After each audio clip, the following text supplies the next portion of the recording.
Hello, this is Darrell Castle with today's Castle Report. This is Friday, the second day of February in the year of our Lord 2024.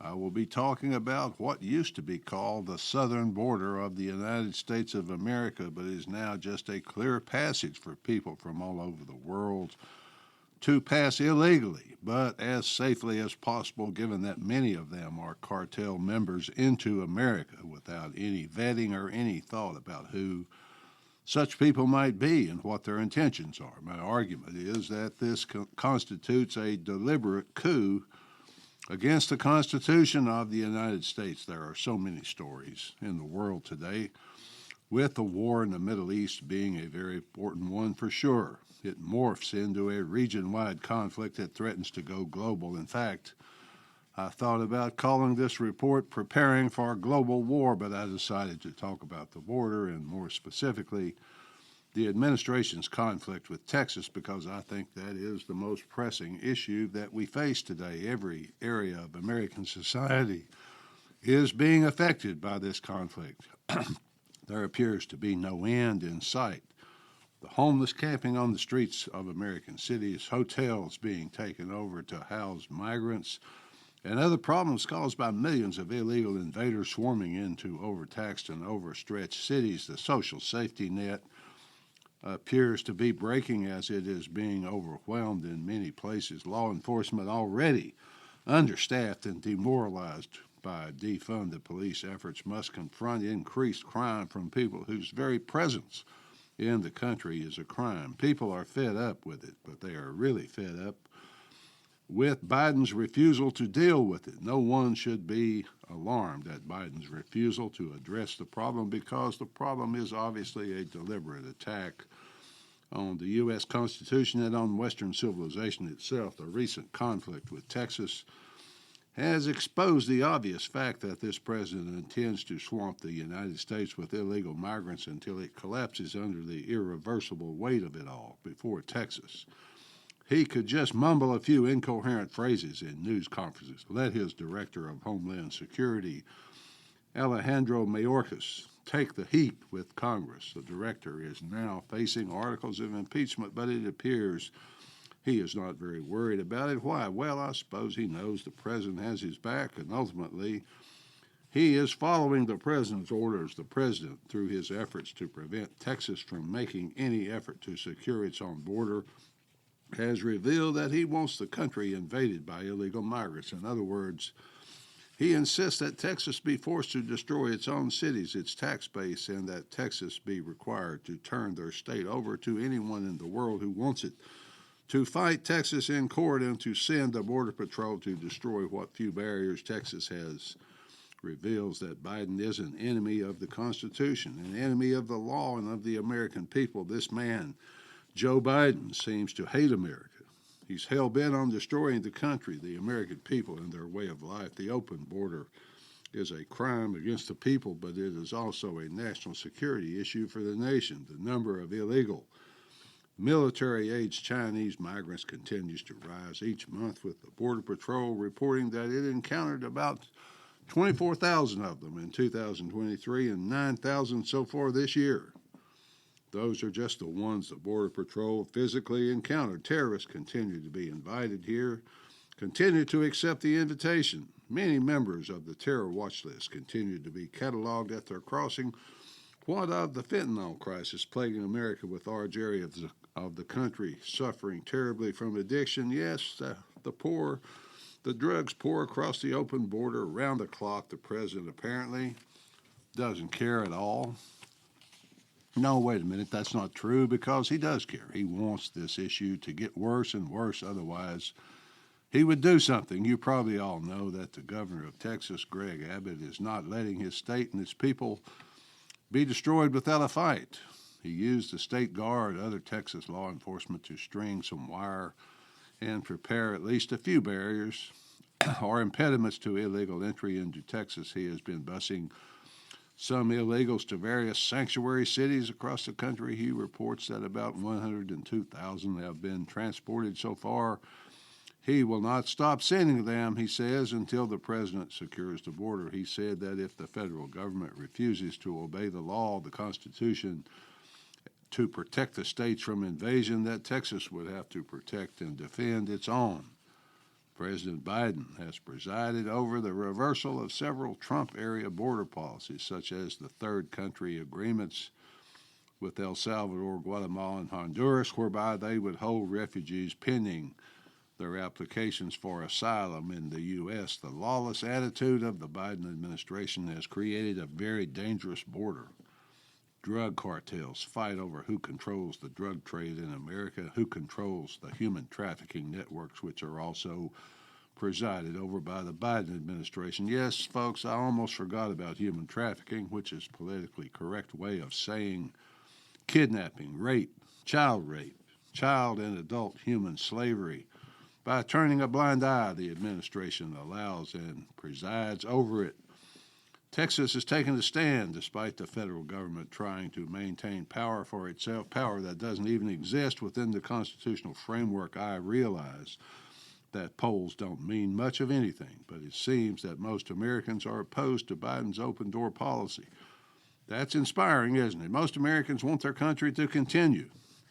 The Black Swan event was the Supreme Court's 5-4 decision to lift an injunction from the circuit court to prevent Biden's government from removing wire installed and paid for by Texas. The court did not rule on the merits, merely the procedural matter, but still, its decision triggered rage and animosity between the federal government and Texas and many Americans in general. Governor Abbott said correctly that the court's decision did not prevent him from installing new wire. He would continue to do so, he said. 25 Republican governors voted to support Greg Abbott in Texas in their struggle against the federal lawless destruction of their state.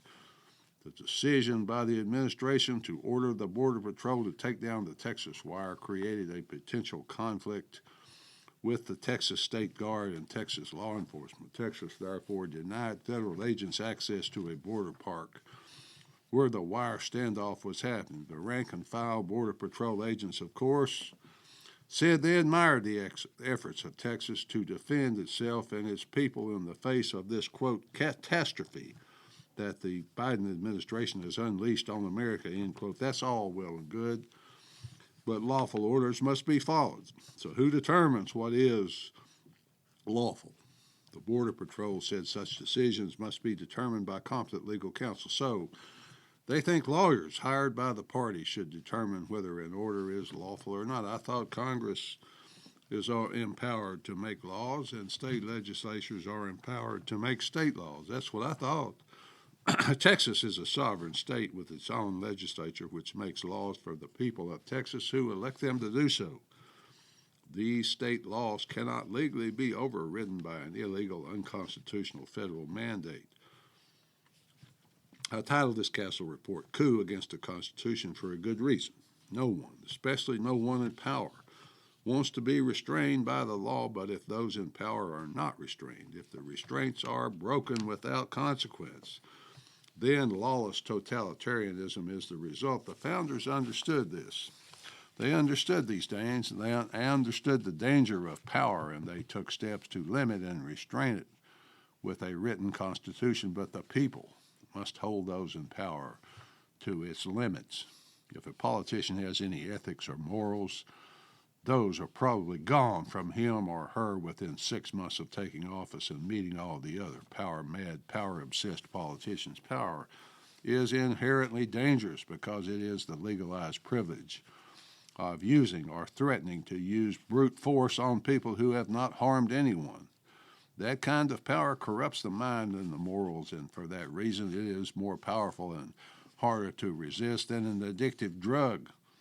If there has been anything good that has come from the border dispute, it is that talk of Texas defying the federal government has revived discussion of ideas like state nullification of federal laws and even the idea of secession.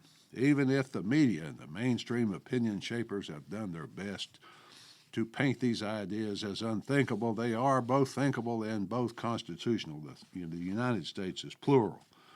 meaning it is not a single entity, but a compact between several sovereign entities called states. Nations like France, Germany, Italy may have a parliament to make laws, but they are single entities, not a loosely bound compact of several entities like the United States is. That's where my earlier comments about power come into play. No power junkie wants to be told that he is limited by what he probably thinks of as an irrelevant document. However, the ideas of state nullification and secession are fundamental to American history and the very idea of how American Union, even if all or virtually all progressive education and media say otherwise. The United States was created by sovereign people of independent states and was never at any time a single centralized entity.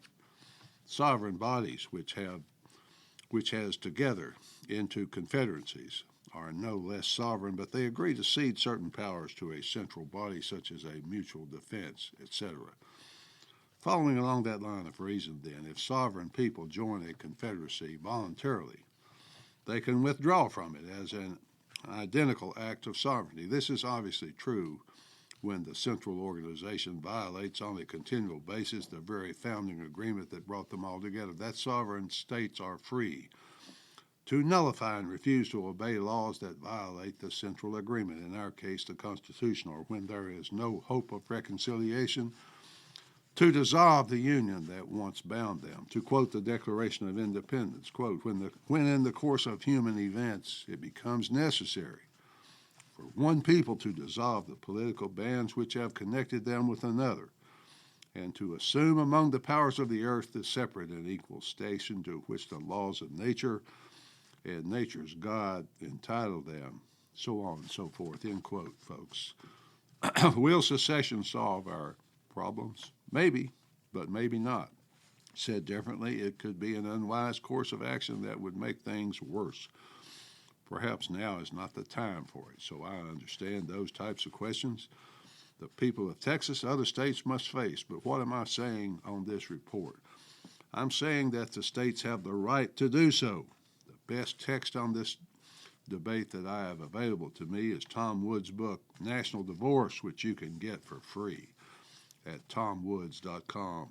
In conclusion, the official policy of the U.S. government is to welcome at taxpayer expense the endless burdens brought by illegal invaders who are permitted or invited to walk unimpeded across the southern border by the millions. No one in America can stop this invasion that the Biden administration is conducting.